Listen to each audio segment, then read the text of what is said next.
데살로니가 전서 마지막 부분을 같이 묵상하면서 우리가 복된 교회 생활을 위해서 어떠한 삶을 살아가야 될 것인가를 같이 한번 살펴보고자 합니다. 우리가 잘 알듯이 데살로니가 교회는 사도 바울이 복음 전도를 통해서 또 세워진 교회였는데요. 사실 그렇게 오래 목회하지 못했습니다. 왜냐하면 유대인들의 극심한 회방과 방해로 인해서 오래 머물지 못하고 고린도를 거쳐서 또 아다인에 머물러 복음을 전하는 가운데 잠시 머물면서 교회를 세웠던 데살로니가 교회가 안팎으로 여러 가지 어려운 가운데 어떻게 신앙생활하고 있는가 늘 궁금해했는데요. 그런데 디모데를 통해서 전달받은 이 데살로니가 교회 이 소식은 믿음과 소망, 사랑 속에 잘 건강하게 성장하고 있다라는 소식을 듣고 기뻐했죠. 자, 그런데 신앙으로 잘 세워지는 모습이 있었던 반면에 다른 한편으로는 재림론, 즉 이 종말 사상에 대한 영향을 받아서 이 데살로니가 교회가 문제가 생겨지기 시작하죠. 그것은 임박한 재림 신앙, 즉 이 종말 신앙을 우리가 바로 그것을 정립하지 않으면 이 데살로니가 교회처럼 두 가지 큰 오류에 빠지게 됩니다. 데살로니가 교회의 성도들은 이 임박한 재림 신앙 때문에 먼저는 종말을 맞게 된다라는 이 일 때문에 굉장히 마음속에 두려움이 가득했어요. 자, 과연 이 마지막 때의 고난과 또 역경, 환난, 핍박 이러한 것들을 우리가 잘 이겨낼 수 있을까? 이러한 두려움에 빠져 혼란스러운 가운데 있었고요. 또 하나는 반대로 예수님이 이제 얼마 있지 않아 오실 거니까 우리가 우리의 주어진 삶에 다른 거 다 젖혀두고 그냥 기도하거나 말씀 보거나 이러한 경건 생활만 하면 되지, 이런 마음을 가진 현실 도피적인 게으름의 문제예요. 결국 이 문제는 데살로니가 교회 성도들뿐만 아니라 주변 사람들에게도 심각한 영향을 주기에 이제 충분했고요. 결국 바울은 데살로니가 교회가 이러한 문제로부터 벗어나서 이제 건강한 교회로 세워지기 위해 먼저 보낸 편지가 데살로니가 전서입니다. 자, 오늘 본문은 이 데살로니가 교회 성도들에게 준 첫 번째 편지의 마지막 부분인데요. 여기에서 바울은 데살로니가 교회 성도들을 향한 마지막 당부를 하면서 바울의 바람을 이야기하고 있어요. 자, 여러분들은 최근에 누구에게 편지를 쓰신 적이 있으십니까? 요즘에는 편지 쓰는 분이 별로 없는 것 같아. 그러나 하여튼 카톡이나 문자나 이런 것들로 소식을 주고받을 때 제일 마지막에 우리가 표현하는 그러한 단어가 뭐냐? 건강하십시오. 또 아니면 평안하십시오. 또 아니면은 청년들이나 또 학생들이나 이러한 아이들한테 할 때는 이제 공부 열심히 하고 또 직장생활 잘 하라라고. 이렇게 마무리하면서 카톡이나 문자를 마무리 줘요. 그것은 그 앞에 내용들 가운데서 마지막에 정말 소중한 마음이 담겨진 그러한 내용이에요. 자, 마찬가지로 오늘 사도 바울은 데살로니가 교회 성도들에게 편지하면서 마지막에 부탁을 하는데요. 자, 그런데 아주 중요한 그러한 것을 우리가 보게 돼요. 자, 27절 말씀을 어디 같이 가서 함께 한번 읽어보실까요? 내가 주를 힘입어 형제에게 이 편지를 읽어주라. 아멘. 자, 사도 바울이 데살로니가 교회 성도들에게 마지막 당부하면서 다시 한번 1장부터 5장까지 있었던 이 모든 그러한 이야기들의 함축성 있는 중요한 내용을 이야기하면서 27절 상반절에 보면 내가 주를 힘입어 이렇게 이야기해. 이것은 바울, 즉 바울의 개인적인 생각이 아니라 주님의 명령이기도 하다라는 거예요. 즉 우리가 말씀을 들을 때에 사람의 말로 들으면 판단하고 그리고 그것으로 인해서 우리가 선별하여 듣지만 모든 것이 주의 말씀이다 라는 그런 믿음과 또 이 간절한 마음으로 받아들이면 이것을 우리가 다 수용하고 그리고 적용하고자 하는 그러한 결단과 결심이 우리 가운데 있다는 거예요. 그래서 바울은 데살로니가 전서를 마무리하면서 이것은 내 개인적인 이야기가 아니다. 이것은 바로 주를 힘입어, 즉 주의 말씀이다. 하나님의 말씀이다. 이렇게 권고하고 있는 것입니다. 오늘 이 밤 이 말씀이 바울의 말 아니면 양 목사의 말이 아니라 주의 말씀으로 받아들이고 우리의 삶의 실천적인 삶을 통해 복된 교회 생활을 이어가는 우리 모두가 되시기를 주님의 이름으로 간절히 축원해 드립니다. 제일 먼저는 서로 기도해 주는 삶이에요. 자, 25절 우리 함께 읽어 보실까요? 형제들아 우리를 위하여 기도하라. 아멘. 자, 사도 바울은 데살로니가 교회 성도들에게 자신의 선교 사역을 위해 기도해 줄 것을 요청해. 우리는 여기서 바울의 겸손과 올바른 믿음의 자세를 보게 돼요. 바울은 사도입니다. 큰 능력의 사람이에요. 3층전까지 경험했던, 즉 신비로운 체험도 있었던 분이고요. 그리고 그는 누구보다도 논리적으로 또 체계적으로 모든 것들이 완벽한 그런 사람이었어요.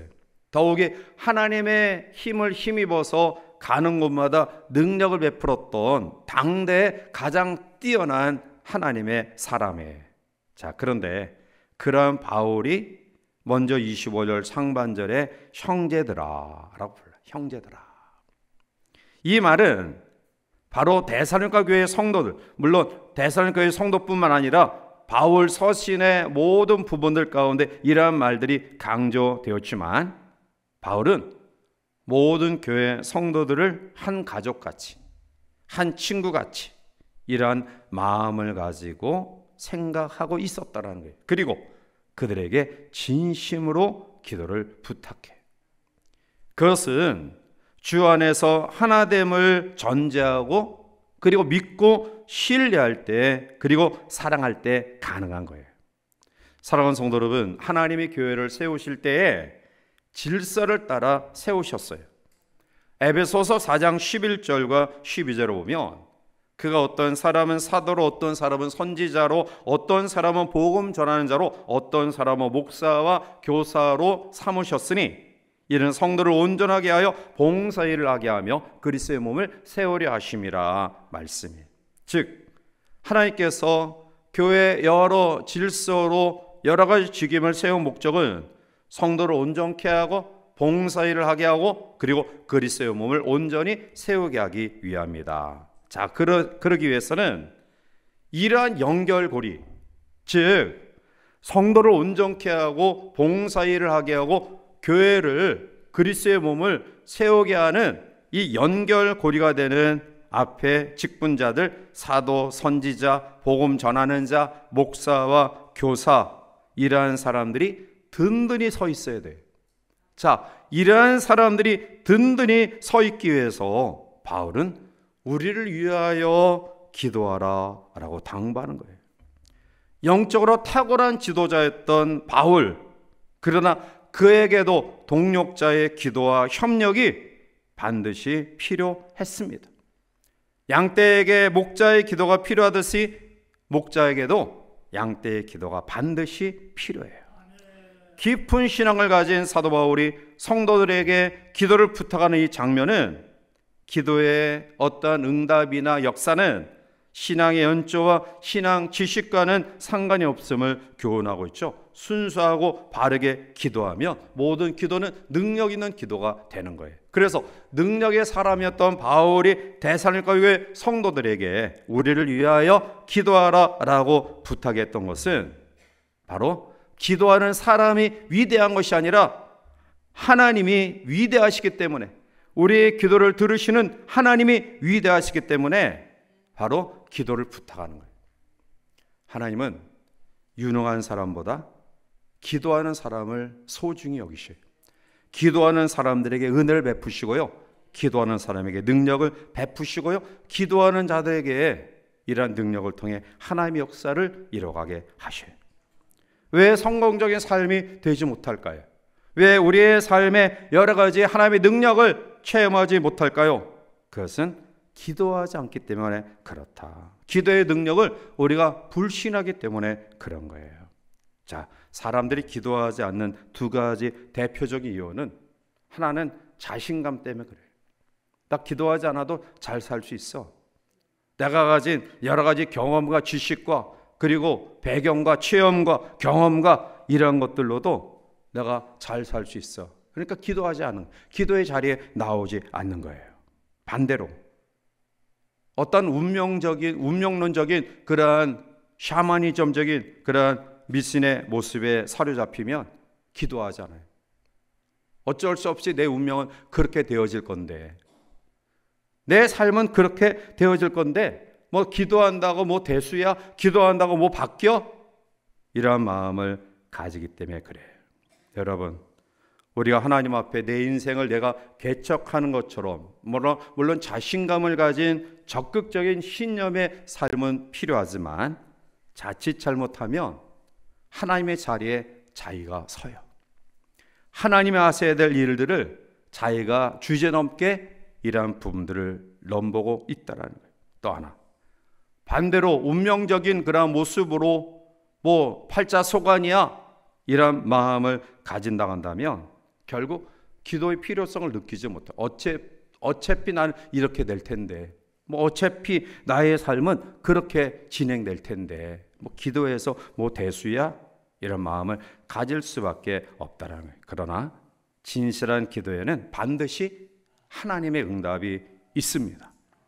그 응답이 물론 내가 기대하는 응답이 아닐 수 있어요. 그러나 중요한 사실은 하나님은 우리의 필요대로 채워주시는, 응답하시는 분이다. 오늘 하나님의 삶의 역사는 나에게 필요한 부분이기 때문에 주시는 거예요. 때로는 고난도, 아픔도, 힘듦도. 사랑하는 성도 여러분, 오늘 이 밤 저는 바울의 이 모습을 의지해서 여러분들에게 기도를 부탁해요. 저를 위해서 많이 기도해 주시는 거 잘 알아요. 감사하는 마음을 가집니다. 그러나 앞으로도 저의 영적인 그런 영역과 또 건강과 또 사역을 위해서 많은 기도 부탁을 드립니다. 물론 저도 여러분들을 위해서 시간 더 많이 기도하도록 노력할 것입니다.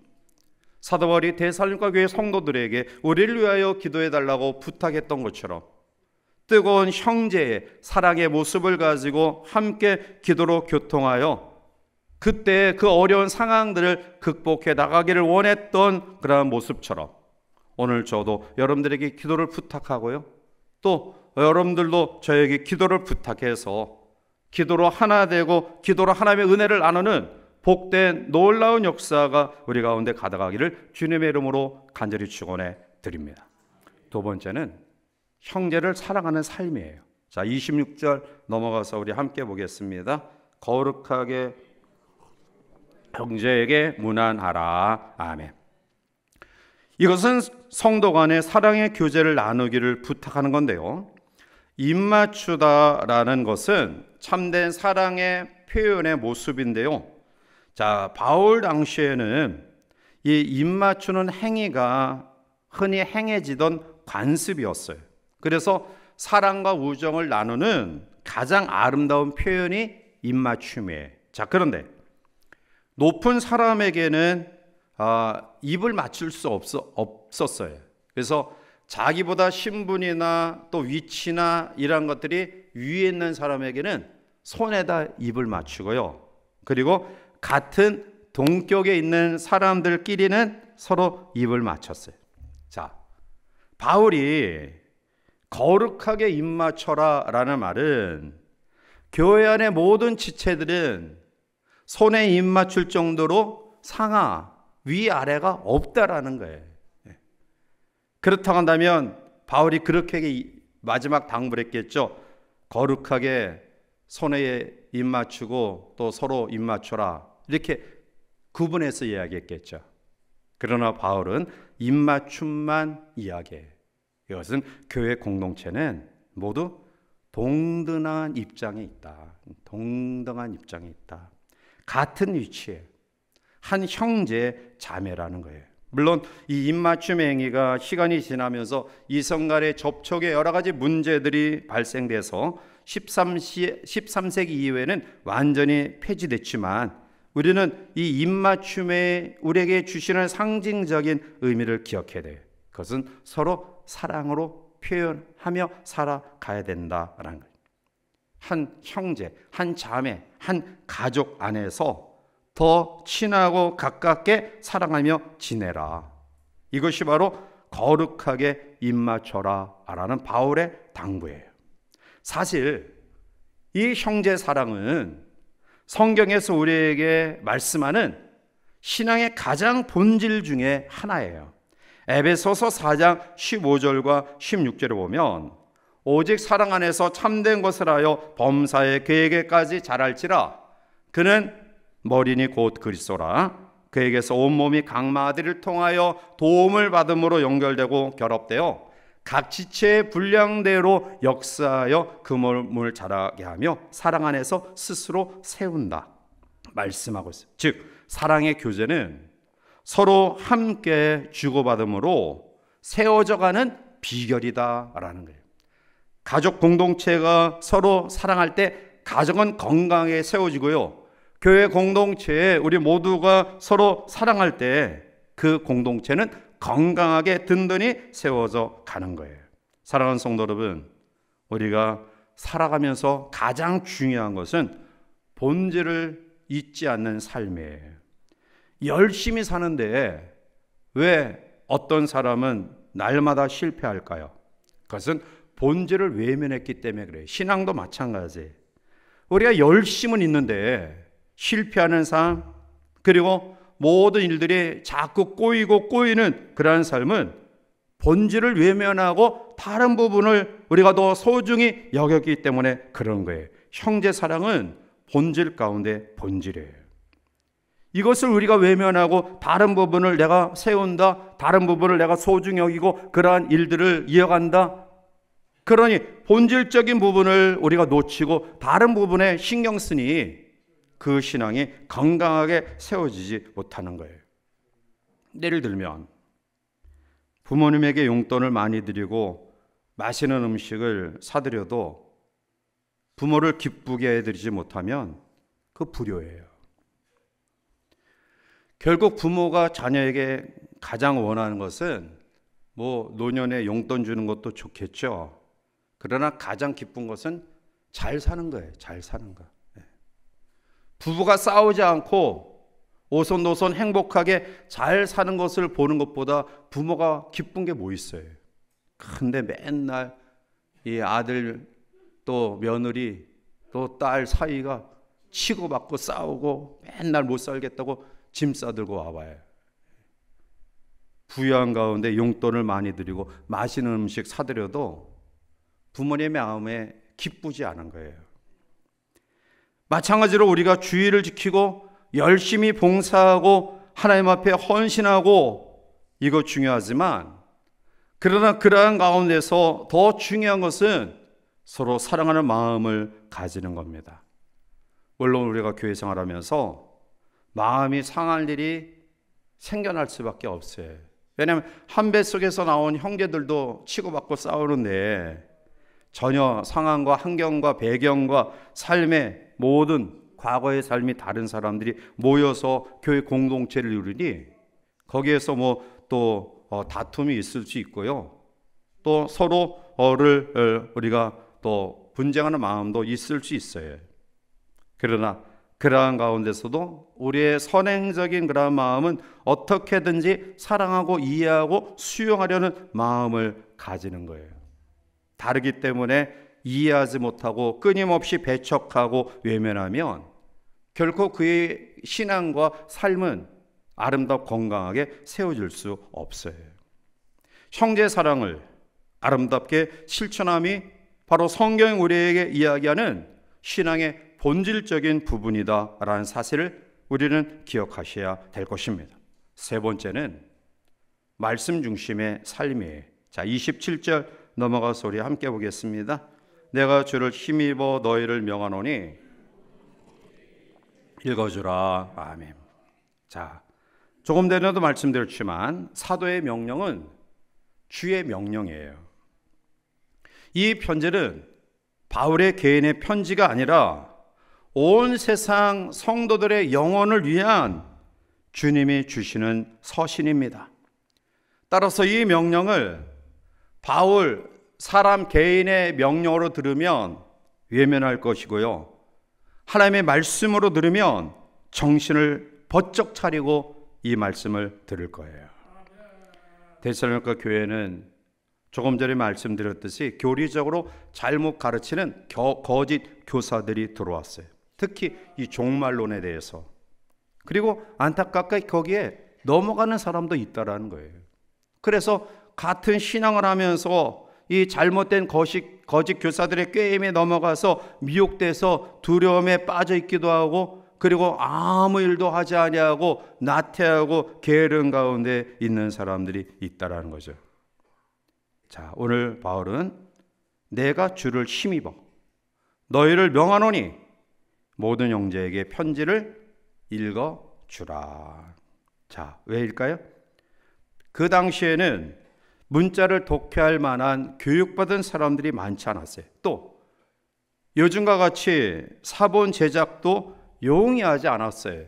그래서 공동체에 모여서 예배드리는 가운데 한 사람이 리더나 지도자가 큰 소리를 읽으면 그 말씀을 읽는 사람들의 말씀을 받아들이는 거예요.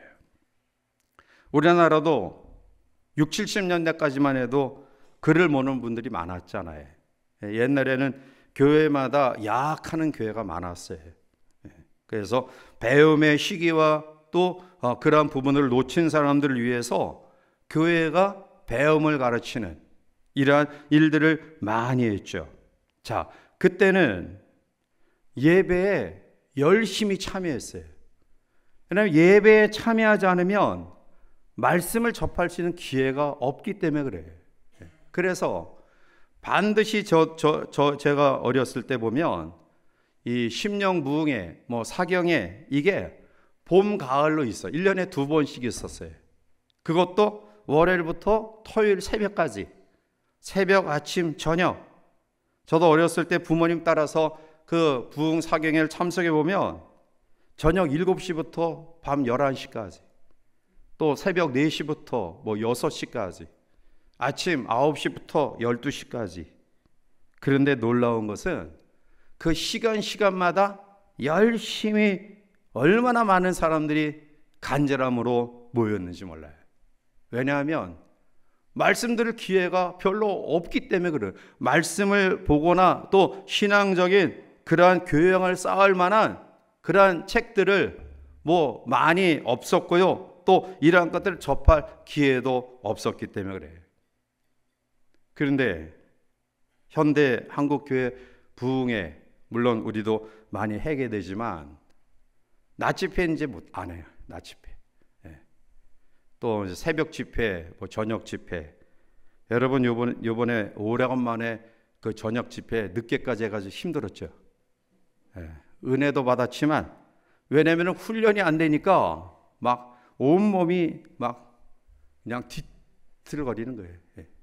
10시 넘어가니까 그냥. 제가 맨 앞에 앉아 있어가지고 여러분들 얼굴은 못 봤지만 아마 인상 쓰는 분들 계셨을 거예요. 이렇게 안 끝나는.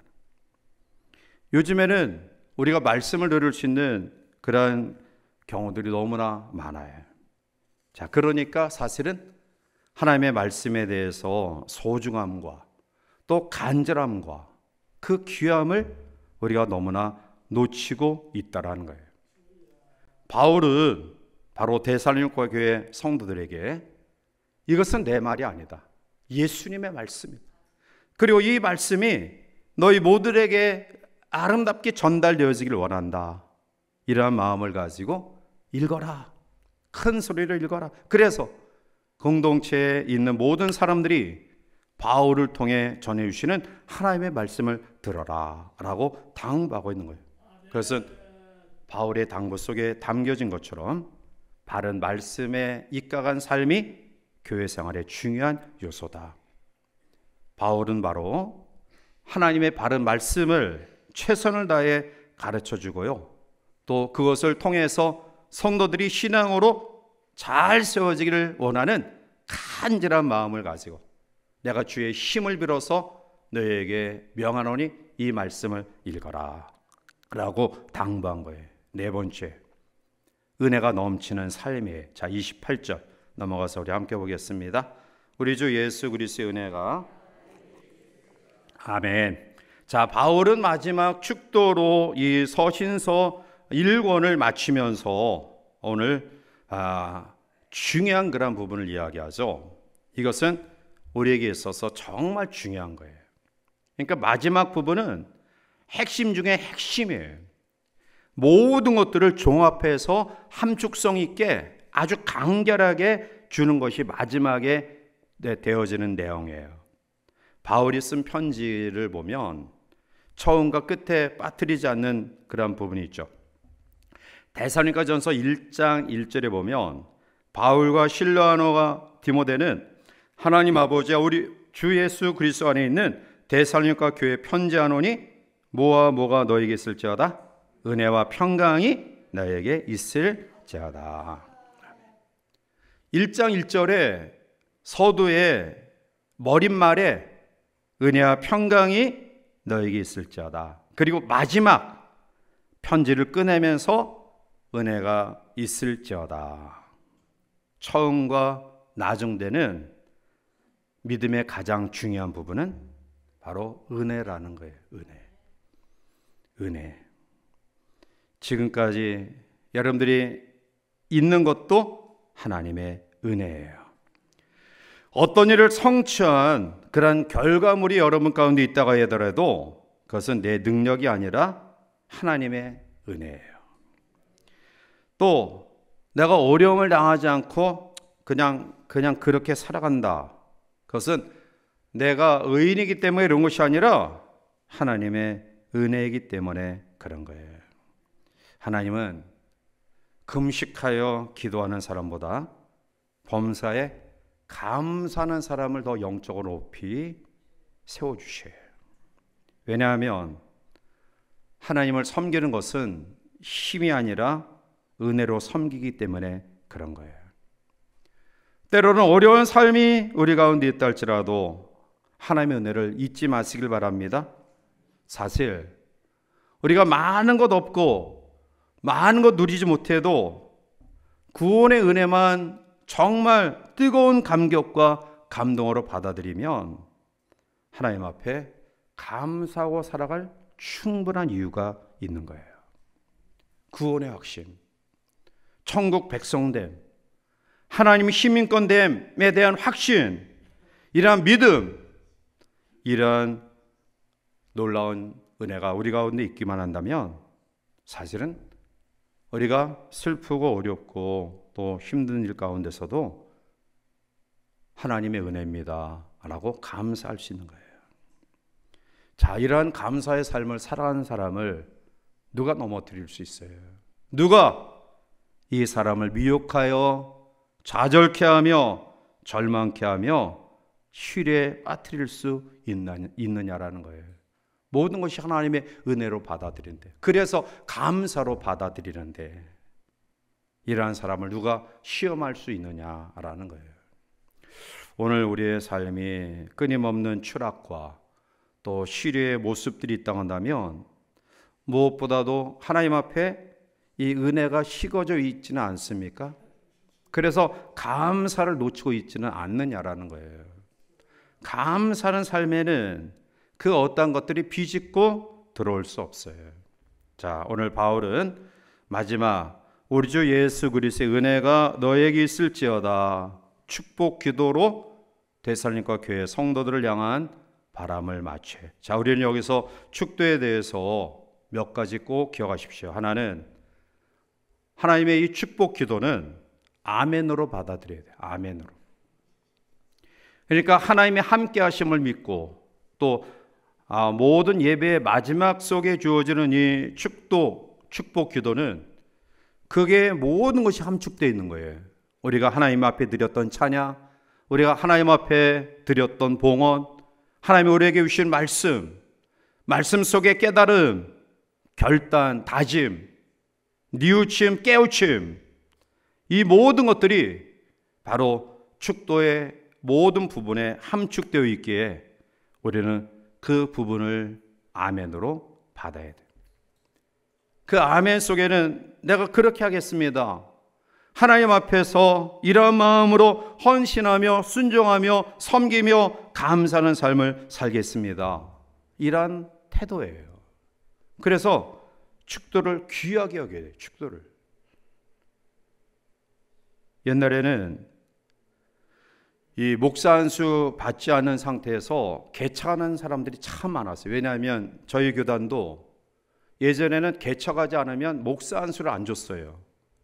그러니까 부목사 하다가 목사 안수 받는 일이 절대로 없었어요. 개척을 해야지, 개척 3년을 해야지 목사 안수를 줬어요.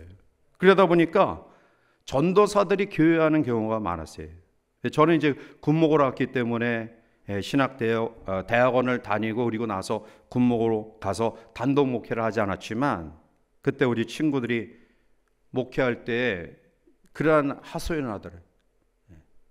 준기야, 친구니까 빨리 목사 안수 받아야지. 우리 성도들 가운데 그 예배 잘 드리다가, 옛날에는 이제 11시 예배밖에 없었으니까 이웃교회 가가지고 마지막 부분에 가서 축도 받고 온대. 그러니까 자기 교회에서 예배 잘 드리다가 마지막 끝날 쯤 되면은 옆에 교회 가가지고 축도 받고 온대. 그래서 빨리 목사 안수 받아요. 그만큼 성도들도 이 목사의 축도, 또 이 축복의 권한, 이것을 굉장히 소중히 여긴 거예요. 그런데 이러한 부분들이 너무 희석되어진 것 같아요. 어떤 분 뭐가 이렇게 바쁜지. 제가 사실은 축도 끝나고 이제 마지막 성령성 하면 1부, 2부 예배 때는 제가 3부 예배를 위해서 건강을 좀 비축해야 되기 때문에 그냥 2층으로 해서 후다닥 뛰어가지만 3부 예배 때는 아래로 내려왔다가 다시 저쪽으로 해가지고 뛰어가요. 제가 쏜살같이 빠르게 뛰어가서 후다다닥 올라갔는데 벌써 뒤통수 보이는 사람이 있어요. 이야, 그 사람은 축도도 안 받고 나간 사람이에요. 그 예배 헛들인 거예요. 사도 바울이 마지막에 주었던 이 축도는 정말 소중하고 귀한 거예요. 데살로니가전서 1장부터 5장까지 주었던 이 모든 내용들을 너희들이 하나님의 말씀으로 지금 받아들이고 아멘으로 받아들이고, 그리고 그것을 소중히 여겨서 섬김과 헌신과 봉사의 삶을 살아라 라는 그런 당부예요. 말씀을 맺습니다.